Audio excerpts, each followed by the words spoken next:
नमस्कार बच्चों। कल हमारा थर्ड चैप्टर पूरा हो गया था और आज हम फिफ्थ एक नया चैप्टर शुरू करने वाले हैं। फोर्थ हमने पहले ही कर लिया है, फोर्थ हमारा हो चुका है। तो एक नया चैप्टर हम फिफ्थ चैप्टर शुरू करने जा रहे हैं, अर्थमेटिक प्रोग्रेशन, समांतर श्रेणी। इसको हम पहले भी पढ़ चुके हैं, तो आज फिर से हम शुरुआत करते हैं, डिटेल से शुरुआत करते हैं। ठीक है, तो सबसे पहले तो ये समांतर श्रेणी, जिसको शॉर्ट फॉर्म में एपी लिखा जाता है। हिंदी और इंग्लिश दोनों ही बच्चे एपी में एपी ही लिखेंगे ना, बार बार जब जब यूज होगा क्वेश्चन में। जैसे हमने लिखना है कि यह एक समांतर श्रेणी, ऐसे नहीं लिखेंगे यह एक एपी है, दिस इज एन एपी, ऐसे लिखेंगे। ठीक है, तो हिंदी वाले चल ठीक है, अर्थमेटिक प्रोग्रेशन इंग्लिश में नाम है, समांतर श्रेणी हिंदी में नाम है, लेकिन हिंदी और इंग्लिश दोनों ही एपी याद रखना। ठीक है, एपी शॉर्ट फॉर्म है। तो होता क्या है, समांतर श्रेणी क्या होती है?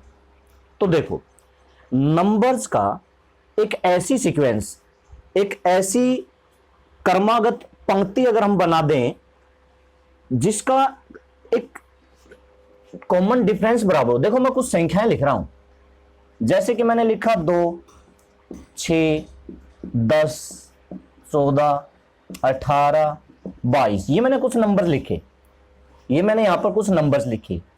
ठीक है, अर्थमेटिक प्रोग्रेशन क्या होती है? एक डेफिनेट सीक्वेंस। सीक्वेंस क्या होती है? देखो, जैसे हम कोई चैन बनाते हैं ना, वो एक सीक्वेंस बन जाती है। ठीक है, एक के पीछे एक, एक के पीछे एक ऐसी सीक्वेंस, जब एक के पीछे एक, एक के पीछे एक, ऐसे नंबर्स लिख दिए जाएं।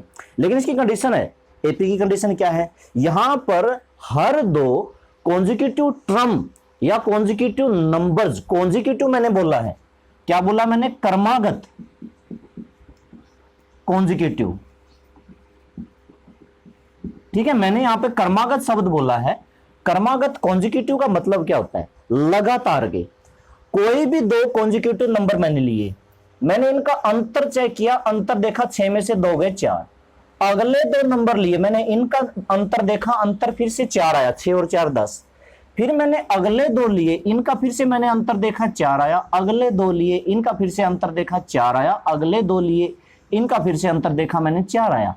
कॉन्जिक्यूटिव का मतलब ये होता है लगातार के दो। ऐसे नहीं कि फर्स्ट उठा लिया, फिफ्थ उठा लिया, ऐसे नहीं। सिर्फ 2 उठाए, अंतर देखा 4, अगले 2 उठाए, अंतर देखा 4, अगले 2 उठाए, अंतर देखा 4। अगर इस तरह से ये जो अंतर है ये बराबर आता है, तो ये जो नंबर्स की जो सीक्वेंस बनी हुई है, ये एपी बन जाती है। ठीक है, ये क्या बन जाती है? एपी बन जाती है। सीक्वेंस का मतलब एपी नहीं होता भाई। सीक्वेंस तो एक ऐसा ढंग होता है जिसका क्वेश्चन यहां पर जीके से थोड़ा सा रिलेटेड है। जैसे कि मैंने लिख दिया 1, मैंने लिख दिया 1 के बाद मैंने लिखा 4, उसके बाद मैंने लिखा 9, उसके बाद मैंने लिखा 16, उसके बाद मैंने लिखा 25, उसके बाद मैंने लिखा 36। ठीक है, सीक्वेंस है लेकिन ये एपी नहीं है, सीक्वेंस है। सीक्वेंस क्यों है? क्योंकि मुझे इसका अगला नंबर का पता चल जाता है, अगले नंबर का पता चल जाता है। कैसे? मैंने देखा ये 1 का स्क्वायर, ये 2 का स्क्वायर, ये 3 का स्क्वायर, ये 4 का स्क्वायर, ये 5 का स्क्वायर, ये 6 का स्क्वायर, तो आगे क्या आना चाहिए? 7 का स्क्वायर। मतलब ये एक सीक्वेंस तो बन रही है। इसमें हमें समझ में आ रहा है कि इसमें क्या हो रहा है। क्या हो रहा है? ये 1 का स्क्वायर है, 1 का स्क्वायर, ये 2 का स्क्वायर, ये 3 का स्क्वायर, ये 4 का स्क्वायर। अगर इस तरह से कोई पैटर्न बन रहा है, उस पैटर्न बने हुए को हम सीक्वेंस कह सकते हैं, एपी नहीं कह सकते। एपी की अलग कंडीशन है। ठीक है, तो सीक्वेंस क्या होती है? कोई भी नंबर। इस तरह से जीके में बहुत क्वेश्चन पूछे जाते हैं, रीजनिंग में पूछे जाते हैं, रीजनिंग में आते हैं, जीके में नहीं, रीजनिंग में पूछे जाते हैं। ठीक है, तो रीजनिंग में जैसे कहीं भी हायर कॉम्पिटिटिव एग्जाम के लिए जाते हैं, तो ये सीक्वेंस के बहुत सारे ऐसे ही कुछ लिख देगा और पूछ लेगा अगला क्या होगा। जैसे कि देखो, मैंने लिख दिया 2, फिर मैंने लिखा 6, फिर मैंने लिखा 18, फिर मैंने लिखा 54। अब अगला पूछ लेगा आगे क्या आएगा। तो पहले इसको समझना पड़ता है कि ये सीक्वेंस बनी हुई है किस पैटर्न को फॉलो करती है, इसका क्या ढंग है लिखने का, इसका क्या ढंग है। देखो, 2 3 जा 6, 6 3 जा 18, 18 3 जा 54। मतलब यहां पे मैंने क्या देखा भाई, ये मल्टीप्लाई कर रहा है, ये डिफरेंस नहीं, कुछ जोड़ नहीं रहा है, मल्टीप्लाई कर रहा है। 2 3 जा 6 3 जा 18 3 जा, तो आगे भी 54 3 जा आ जाएगा 162, आगे भी फिर 3 जा आ जाएगा। इस तरह के क्वेश्चन रीजनिंग में बहुत पूछे जाते हैं और ये क्या बनती है? ये एक सीक्वेंस बनती है। अब ये सीक्वेंस एपी बनने के लिए मैं पहले ही बता चुका हूं, एपी बनने के लिए इनका डिफरेंस देखना पड़ेगा। यहां पे डिफरेंस कितना 4, यहां पे डिफरेंस कितना ज्यादा है 4 नहीं है, अलग अलग है। इसका और इसका डिफरेंस कितना है 4, इसका और इसका डिफरेंस कितना है 4 नहीं है, बल्कि कितना है 12 है। तो बस आगे हमें चेक करने की जरूरत ही नहीं है भाई ये एपी नहीं है। ऐसे देखो इसका और इसका डिफरेंस कितना है 3, इसका और इसका डिफरेंस कितना है 5, एपी नहीं है, ये एपी नहीं है। बराबर होना चाहिए, सबका बराबर होना चाहिए लास्ट तक, फिर इसका इसका भी, इसका इसका भी, इसका इसका भी। ठीक है, समझ गए होगे। एपी क्या होती है? एक ऐसी सीक्वेंस जिसके दो कॉन्जिक्यूटिव टर्म्स का डिफरेंस इक्वल हो। एक ऐसी सीक्वेंस, एक ऐसा पैटर्न, नंबर्स का एक ऐसा सिस्टम, आप सिस्टम कह सकते हो, नंबर्स का एक ऐसा सिस्टम जहां पर दो कॉन्जिक्यूटिव नंबर्स का या दो कॉन्जिक्यूटिव टर्म्स का, दो क्रमागत पदों का अंतर समान हो। हिंदी में दो क्रमागत पदों का अंतर समान हो। ठीक है, तो ये इसका नियम है, वही एपी बनती है। अब थोड़ी बहुत नोटेशन बता देता हूं, क्योंकि नोटेशन जो हमारा फर्स्ट टर्म है उसको हम जनरली ए भी लिखते हैं और A1 भी लिखते हैं। जो सेकंड है उसको A प्लस डी भी लिखते हैं, A2 भी लिखते हैं। जो थर्ड है उसको A प्लस 2D भी लिखा जाता है, A3 भी लिखा जाता है। जो फोर्थ है A प्लस 3D भी लिखा जाता है, A4 भी लिखा जाता है। तो यहां पे देखो A1 का फॉर्मूला क्या बना A, ये आप याद रखना, अगले सेकंड थर्ड सब में काम आएंगे। A2 क्या होता है A प्लस डी, A3 क्या होता है A प्लस 2D, A4 क्या होता है A प्लस 3D। ये याद रखना भाई, ठीक है। कितना भी मैं पूछूं, A4 अगर मैं पूछूं आप कहना A प्लस 3D, समझ रहे हो ना। 4 है 3D, 3 है 2D, 2 है 1D। अगर मैं कह दूं A10 बताओ, क्या कहोगे A प्लस 9D। मैं कह दूं A20 बताओ A प्लस 19D। मैं कह दूं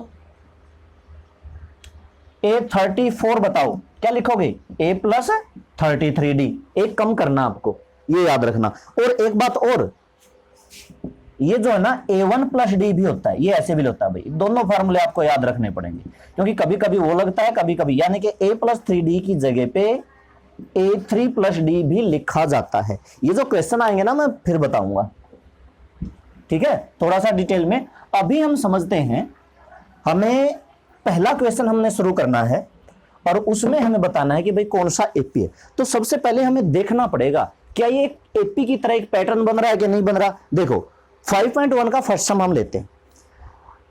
फर्स्ट किलोमीटर, पहले किलोमीटर के बाद टैक्सी का जो फेयर है पहले किलोमीटर के लिए, अब ध्यान से पढ़ना, फर्स्ट किलोमीटर का जो फेयर है, किराया है, भाड़ा है, वो 15 रुपए है। ध्यान से समझना भाई, क्या लिख रखा है क्वेश्चन नंबर 1 का first sum. Fare of 1 kilometre इसने दे रखा ₹15। अच्छा ठीक है। और फेयर ऑफ एडिशनल किलोमीटर, अतिरिक्त एडिशनल किलोमीटर का कितना दे रखा है 8 रुपए। अब ये टैक्सी वाला जो है ना, टैक्सी वाला यहां पे हमारे रियल लाइफ की तरह एग्जांपल नहीं है। देखो भाई, हमें जाना है, हमें हांसी जाना है तो फिक्स है 20 रुपए लगेंगे या 25 लगेंगे। हमें कहीं भी अगर हम बाजार में जाते हैं, ऑटो वाला फिक्स लेता है ना, चाहे आपको थोड़ी सी दूर, अगर थोड़ा सा आगे जाना है तो भी कोई ज्यादा फर्क नहीं है। अगर आपको किलोमीटर 2 किलोमीटर आगे जाना है तो भी वो उतने ही रुपए लेगा, जैसे 10 रुपए 20 रुपए जितना भी कर रखा है। अब शायद बढ़ गया है, पहले तो 10 रुपए था। तो क्या है, ये वाला टैक्सी वाला ऐसे नहीं है।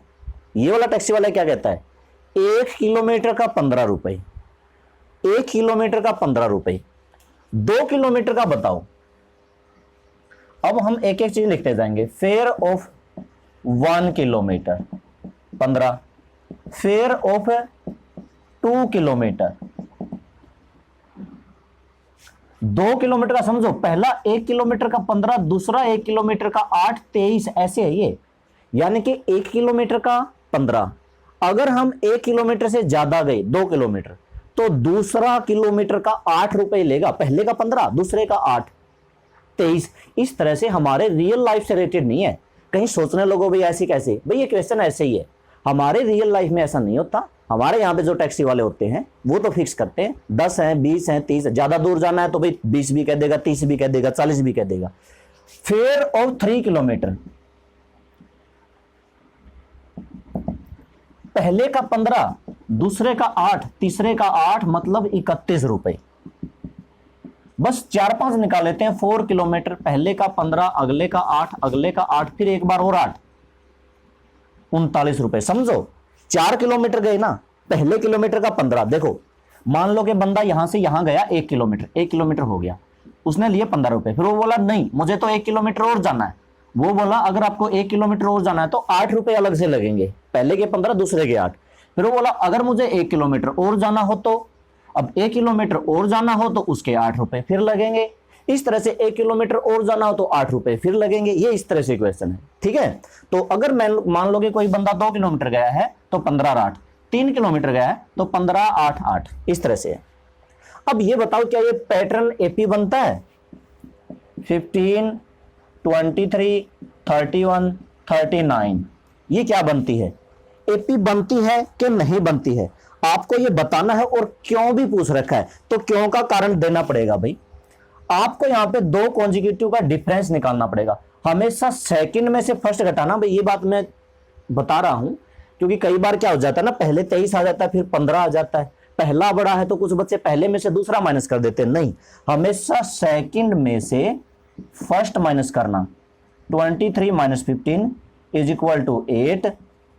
थर्ड में से सेकंड माइनस करना, 31 माइनस 23 इज इक्वल टू 8। बाकी इसका तो आप सीधा भी लिख सकते हो, सीधा भी लिख सकते हो क्योंकि हमें पता है सब में हमने हर बार 8-8 ही बढ़ाया, 8-8 ही बढ़ाया ना।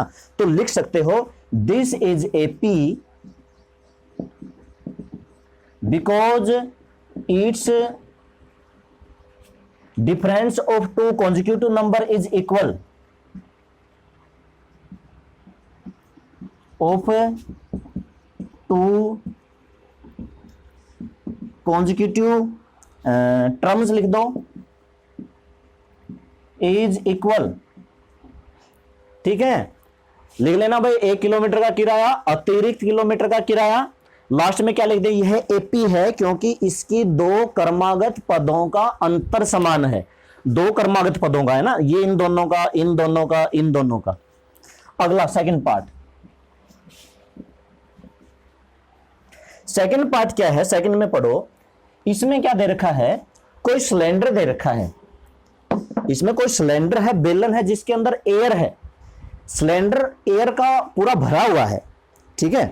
और एक पंप से हवा निकाल रहे हैं, एयर को बाहर निकाल रहे हैं, बाहर आउट निकाल रहे हैं। भरे हुए सिलेंडर में से हवा को बाहर निकाला जा रहा है हर बार में 1/4। अब यहां पे वॉल्यूम मान लेते हैं, देखो दे नहीं रखा कितना, कितनी एयर है।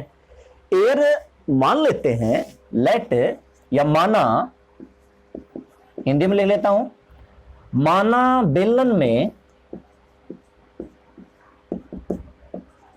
हवा का आयतन, let volume of air in this cylinder, ठीक है, volume of air in this cylinder, volume of air in the cylinder. क्या मानोगे? एक्स वगैरह भी मान सकते हो, लेकिन अगर थोड़ा सा अच्छे से समझाना चाहते हो तो कुछ नंबर्स मान लेते हैं, जैसे 100 मान लिया, 100 भी नहीं ठीक रहेगा, 10,000 मान लेते हैं, okay. 10,000 centimetre cube, centimetre cube, cube तो लेना पड़ेगा भाई, वॉल्यूम हमेशा क्यूब में होता है, ये तो 9th क्लास में पढ़ चुके हो। सेंटीमीटर की जगह आप यूनिट भी लिख सकते हो, क्यूब यूनिट, क्यूबिक यूनिट, ठीक है। अच्छा, अब ये बताओ, बेलन में से हवा निकाल ली, बाहर निकाल ली,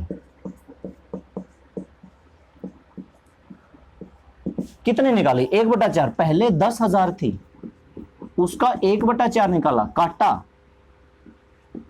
2500, कितनी निकाल दी? 2500। शेष कितनी है?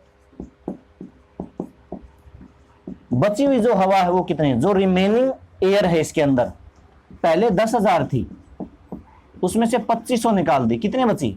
7500 सेंटीमीटर क्यूब ही मान लेते हैं, चलो आसान रहेगा, ठीक है। वैसे तो सेंटीमीटर मीटर कुछ भी हो सकता है, तो इकाई लिखना ठीक रहेगा। अच्छा, अब क्या कहता है, जो शेष हवा है जो बची हुई है उसका 1/4 फिर निकाल दिया, अगेन फिर से बेलन से हवा निकाली, again out air in the from the cylinder, 7500 का फिर से 1/4 किया, काटा, हाँ शायद यही आता है, हाँ ठीक है। अब फिर से कितनी बची? Remaining air in the cylinder, शेष हवा। अब 7500 में से 1875 फिर से निकाल दी, कितनी बची? घटाएंगे,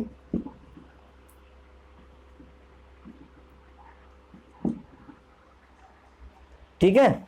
सो अब देखो पहले कितनी थी? 10,000, फिर 7500, फिर 5125। भाई क्या ये इक्वल है? नहीं, देखो पहले कितनी कम हो गई? 2500। अगर ये दोबारा भी 2500 ही कम होती फिर ये एपी बनती, लेकिन दोबारा कितनी कम होगी? 1875। यहां पे देखो इसका और इसका अंतर कितना है? 2500। इसका और इसका अंतर कितना है? 1875 है।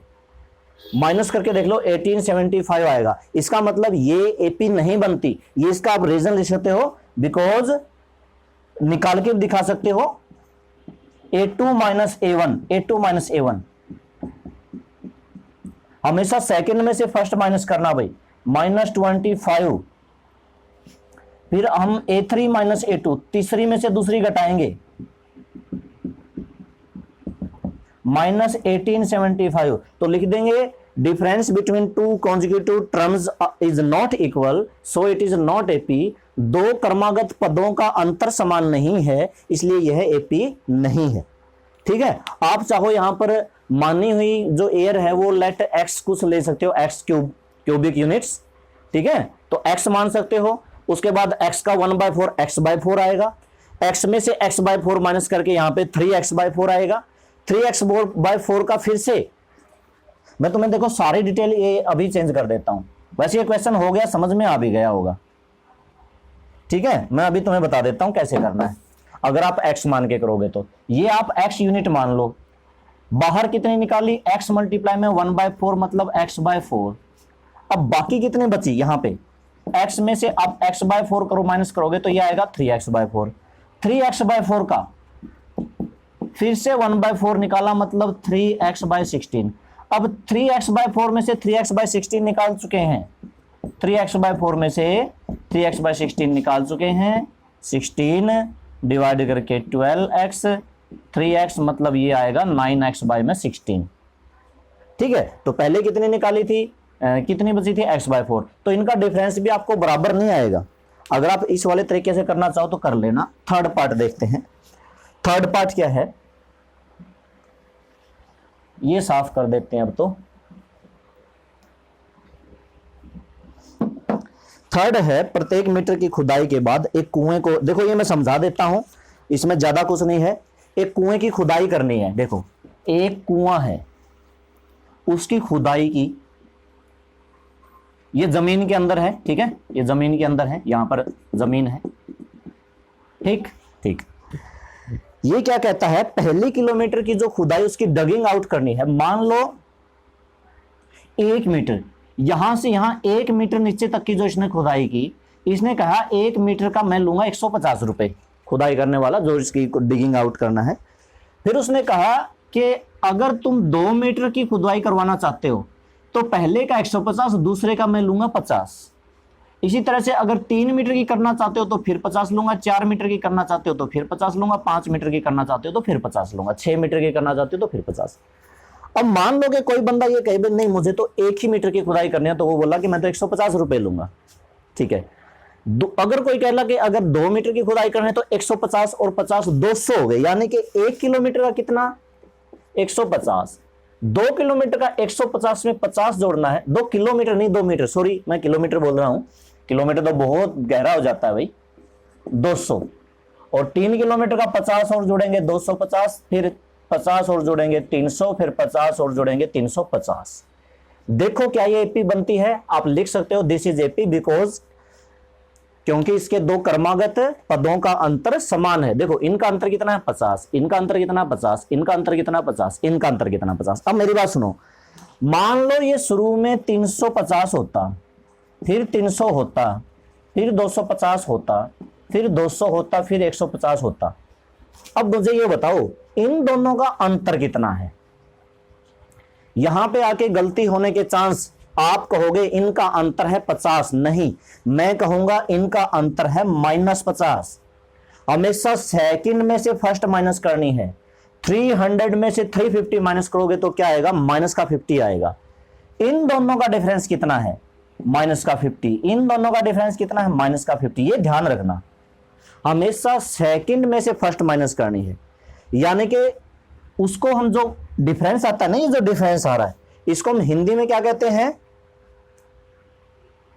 इंग्लिश में कहते हैं कॉमन डिफरेंस, हाँ हिंदी में कहते हैं सार्वंतर। ठीक है, ये जो अंतर आता है इसको हम कहते हैं कॉमन डिफरेंस, जिसको डी लिखा जाता है। और हिंदी में क्या कहते हैं? सार्वंतर, जिसको डी लिखे जाते हैं। हिंदी और इंग्लिश दोनों डी ही लिखेंगे। यानी कि यहां पे डी कितना है? यहां पे डी -50 और यहां पे डी +50। ठीक है, इसको डी लिखा जाता है, कॉमन डिफरेंस होता है, सार्वंतर इसको कहते हैं। जो अंतर आ रहा है इसका नाम सार्वंतर है। ठीक है, जैसे इस पूरी का नाम क्या है? एपी। इसका नाम क्या है? ये क्या है? First term. ये second term, third term, fourth term, fifth term. और ये क्या जो बीच में जो अंतर आ रहा है वो कॉमन डिफरेंस। अच्छा, अगला ये था, इसमें लाइनें वगैरह लिख लेना। कॉस्ट ऑफ 1 मीटर खुदाई का मूल्य इस तरह से, 2 मीटर कुएं की खुदाई का मूल्य। अगला है भाई, किसी के खाते में मिश्र धन यानी कि कंपाउंडेड इंटरेस्ट, कंपाउंडेड अमाउंट। ठीक है, यहां पे उसने कुछ प्रिंसिपल पी मतलब कितना है? 10,000 उसने बैंक में इन्वेस्ट कर दिए, जिसके ऊपर रेट 8% लग रही है। टाइम की जहां बात है, टाइम बारी बारी से लेना भाई, क्योंकि 1 साल का, 2 साल का, 3 साल का। तो लिखो यहां पे कंपाउंडेड अमाउंट ऑफ 1 ईयर। ठीक है, यहां पे आपको कंपाउंडेड अमाउंट का फॉर्मूला लगाना है। क्या होता है? प्रिंसिपल 1 + r/100 की पावर टाइम। प्रिंसिपल 10,000 है, 1 + 8/100, अभी हमने 1 लिया है।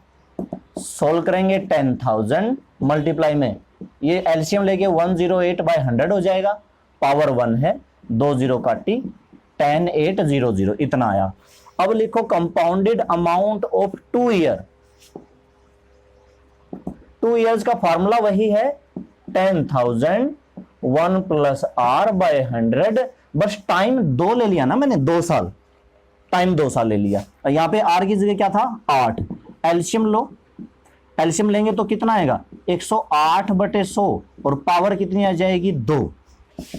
10,000 10,000 108/100 108/100 4 0 कैंसल, 108 और 108 की मल्टीप्लाई करेंगे, कितना आता है?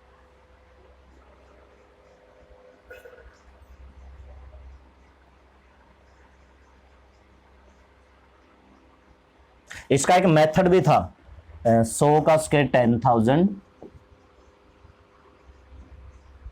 8 8 की 64 और 1600 कितना आएगा? 4 6 6 1 1। ठीक है, इतना आएगा। अब कंपाउंडेड अमाउंट यहीं से देख लो, यहीं से तीसरे साल की निकालने की भी जरूरत नहीं है। पहली साल कितना था? 10,000, फिर कितना हुआ? 10,800, 10,800, फिर 11,664। यहीं से देख लो, इसका और इसका अंतर अगर आप देखोगे, डिफरेंस देखोगे 800 आएगा, इसका और इसका डिफरेंस देखोगे 864 आएगा भाई, 864। ठीक है, तो ये एपी नहीं है। अब ये लिखना ऐसे नहीं है, ये तो मैंने समझाया है। लिखो आप क्या? पहले आप A2 में से A1 घटाओ, सेकंड में से फर्स्ट माइनस किया तो हमने देखा 800 आया। फिर आप थर्ड में से सेकंड घटाओ तो कितना आया, 864 आया। अब आप लिख देना। अच्छा ये क्या है, 1 साल का मिश्र धन, 2 साल का मिश्र धन, हिंदी वाले कंपाउंडेड अमाउंट मिश्र धन, ठीक है। अब आप लिख दो वही लाइन जो हम लास्ट में लिखते हैं, दो कर्मागत पदों का अंतर समान नहीं है इसलिए ये एपी नहीं है। तो एपी इसमें कौन सा आया, एपी इसमें आया था फर्स्ट पार्ट, एपी इसमें आया था थर्ड पार्ट, सेकंड पार्ट और फोर्थ पार्ट इसमें एपी नहीं बनते, ठीक है, क्योंकि ये कंपाउंडेड अमाउंट का फार्मूला था ये वाला। तो ये हमारा फर्स्ट सम था। ये जो फर्स्ट सम है ये पेपर में नहीं आता भाई, इस तरह का बहुत कम चांस है इसके आने के, अब तक नहीं आया, ठीक है। ये पूछता है, सीक्वेंस दे देगा, ये सीक्वेंस ऐसे सीधा स्टेटमेंट बहुत कम देता है, इस तरह का नहीं आता। स्टेटमेंट दे सकता है जैसे 150, 200, 250, 300 ये था, फिर जैसे ये वाला था 10,000, 10,800, 11,664, इस तरह से पूछ लेगा कौन सी एपी है, इस तरह से देखता है, सीधे नंबर्स लिखता है, ठीक है। तो खैर ये हमारा फर्स्ट सम था। अब हम सेकंड सम करते हैं। सेकंड सम में क्या है, एपी के फर्स्ट, अच्छा देखो भाई सेकंड सम देखो, सेकंड का first part a is equal to 10 दे रखा है, d इज इक्वल टू 10 दे रखा है। मैंने क्या बताया था, a क्या होती है फर्स्ट टर्म और d क्या होता है कॉमन डिफरेंस सर्वांतर, जो जुड़ता है ना, बार बार जुड़ता है। तो इसमें क्या कह रखा है, फार्मूला इसने पूछ रखा है, फार्मूला लगाना है। हाँ पहले 4 पद फर्स्ट 4 टर्म लिखनी है। देखो हमारे पास a1 को मैंने क्या कहा था, a ही होता है, वो क्या है 10। फिर a2 क्या होता है, a2 क्या होता है, a2 होता है a प्लस डी। अब a 10 है प्लस d भी 10 है तो मिला के 20 हो गया। a3 का फॉर्मूला क्या होता है, a प्लस 2d।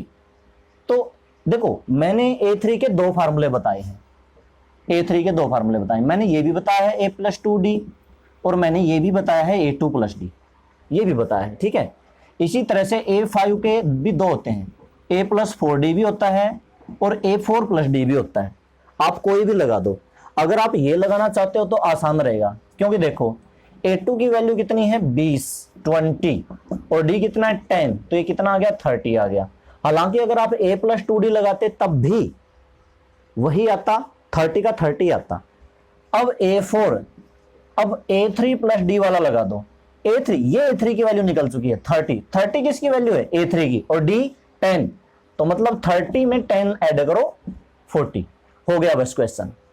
पहली 4 ही पूछ रखे हैं, फर्स्ट 4, तो फर्स्ट 4 टर्म 10, 20, 30, 40, पहली 4 बस यही है। अच्छा हर क्वेश्चन में यही करना है, कोई अलग नहीं करना, इसी तरीके से करना है। सेकंड सम बहुत आसान है, और लेते हैं कोई बटे वाला पॉइंट वाला जो आपको मुश्किल लगे ना। अच्छा इसका सेकंड पार्ट कर लोगे, -2 में 0 ऐड किया -2, फिर 0 ऐड किया -2, फिर तो इसमें पहली 4 टर्म क्या आएंगी, फर्स्ट टर्म भी -2, सेकंड टर्म भी -2, थर्ड टर्म भी -2, फोर्थ टर्म भी -2। ओके फोर्थ लेते हैं, हम लेते हैं इसका फोर्थ पार्ट, जिसमें दे रखा है a की वैल्यू कितनी है -1 और d की वैल्यू कितनी है 1/2। तो देखो a1 क्या हो गया, a ही होता है -1, a2 क्या होता है a प्लस डी या a1 प्लस डी, a1 कितनी -1 प्लस का d कितना 1/2, ऐड करोगे -1 में एलसीएम लेके ऐड करोगे 2 की एलसीएम, 2 के -1 से गुणा मल्टीप्लाई -2 प्लस 1 कितना हो गया -1/2। फिर आप निकालोगे a3 क्या होता है a2 प्लस डी, a2 वो निकला हुआ मेरा -1/2 और d कितना 1/2, ये यहीं पर काट दो 0 आ गया, -1/2 प्लस 1/2 0। a4 क्या होगा a3 प्लस डी, a3 मेरा 0 है, d मेरा 1/2 है, तो ये ऐड होके आया 1/2। बस हो गई 4 टर्म, प्रथम 4 पद, पहला क्या था -1, दूसरा क्या आया -1/2, तीसरा क्या आया 0 और चौथा क्या आया 1/2। ठीक है, हो गया बस क्वेश्चन। इसी तरह से पॉइंट वाला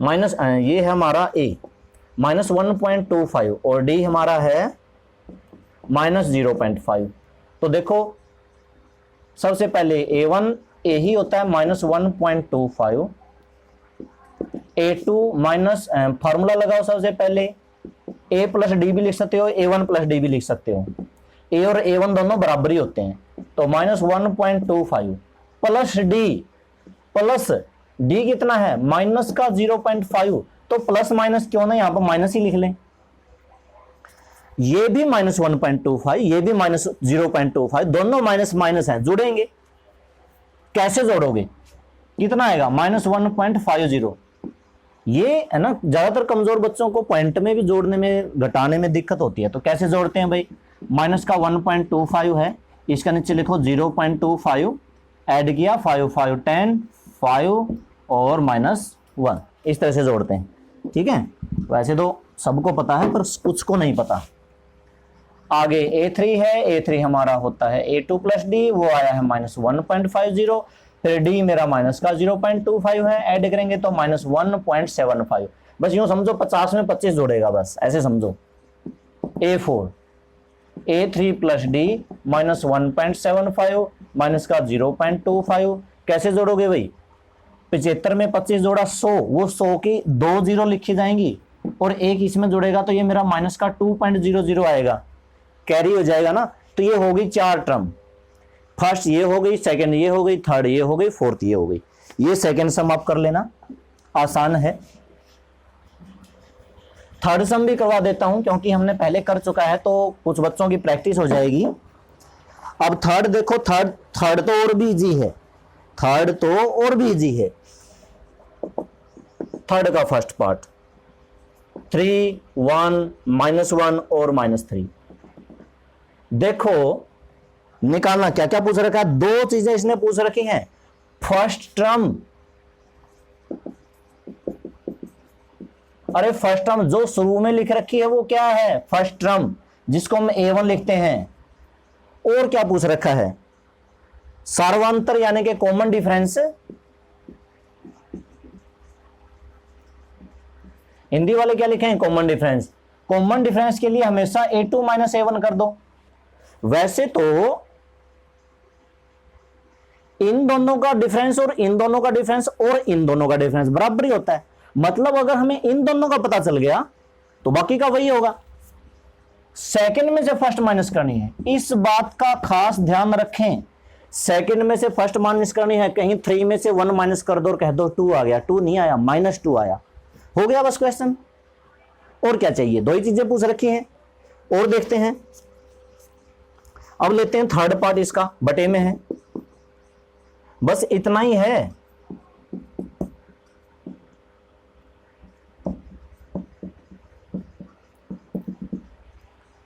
सबसे पहले फर्स्ट टर्म जिसको हम A लिखते हैं, प्रथम पद कह लो,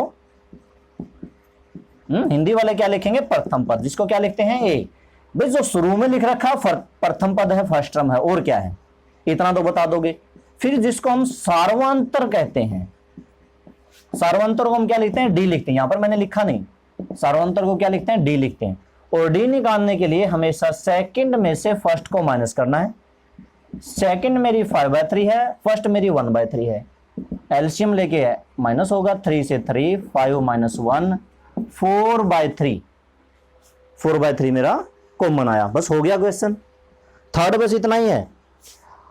अगर हम बात करूं मैं फोर्थ पार्ट की, फर्स्ट टर्म क्या है थर्ड के फोर्थ पार्ट में, 0.6, कॉमन डिफरेंस क्या है, A2 में से A1 माइनस करोगे, 1.7 में से 0.6 माइनस किया, 1.7 माइनस 0.6 क्या आएगा, 1.1, क्या आएगा 1.1, बस इतने से है, दो 3 लाइनें हैं, जैसे 3 लाइन बस, और क्या है, ठीक है।